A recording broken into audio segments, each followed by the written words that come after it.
ଅକ୍ଷୟ ତୃତୀୟା ଆଗରୁ ଖସିଲା ସୁନା ଦର। ରାଜଧାନୀରେ ରେଟ୍ ଜାଣି ଖୁସି ହୋଇଯିବେ ଆପଣ ଆଜି ସୁନା କିଣିବାକୁ ଭାବୁଛନ୍ତି କି? ତେବେ ଆଜି ସୁନା କିଣିବାକୁ ଯିବା ପୂର୍ବରୁ ନଜର ପକାନ୍ତୁ ଆଜି ଓଡ଼ିଶାରେ କେତେ ରହିଛି ସୁନା ଦର। ସୁନା କିଣିବାକୁ ଯାଉଥିଲେ ନଜର ପକାନ୍ତୁ ଆଜି ଓଡ଼ିଶା ସମେତ ଦେଶର ପ୍ରମୁଖ ସହରମାନଙ୍କରେ କେତେ ରହିଛି ସୁନା ଦର। ସୁନା ଓ ରୂପା ଦରରେ ଆଜି ବଡ଼ ଧରଣର ହ୍ରାସ ଦେଖିବାକୁ ମିଳିଛି। ଆଜି ଭାରତୀୟ ବଜାରରେ 22 କ୍ୟାରେଟ୍ ସୁନା ଦର 10 ଗ୍ରାମ ପ୍ରତି 65,690 ଟଙ୍କା ହୋଇଥିବା ବେଳେ 26 କ୍ୟାରେଟ୍ ସୁନା ମୂଲ୍ୟ ମଧ୍ୟ 10 ଗ୍ରାମ ପ୍ରତି 71,650 ଟଙ୍କା ରହିଛି। ଗତକାଲି ଅର୍ଥାତ୍ ସୁନା ରେଟ୍ କମ୍ ହୋଇଛି। ତାମିଲନାଡୁର ରାଜଧାନୀ ଚେନ୍ନାଇରେ 24 କ୍ୟାରେଟ୍ ମୂଲ୍ୟ 72,380 ଟଙ୍କା ଏବଂ 22 କ୍ୟାରେଟ୍ ମୂଲ୍ୟ 66,350 ଟଙ୍କା ରେକର୍ଡ କରାଯାଇଛି।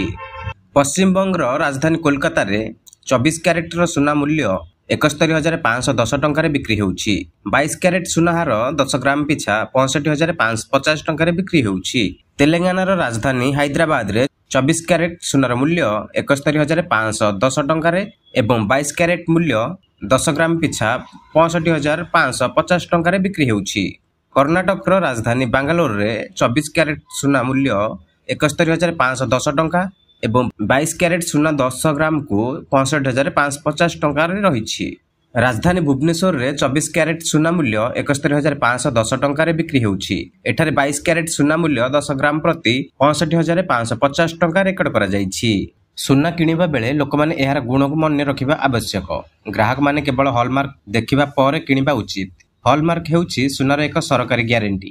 Bureau of Indian standard (BIS) hallmark ନିର୍ଣ୍ଣୟ କରେ। Hallmarking scheme bureau of Indian standard act ନିୟମ ଏବଂ ନିୟମାବଳୀ ଅନୁଯାୟୀ କାର୍ଯ୍ୟ କରେ। ନମସ୍କାର।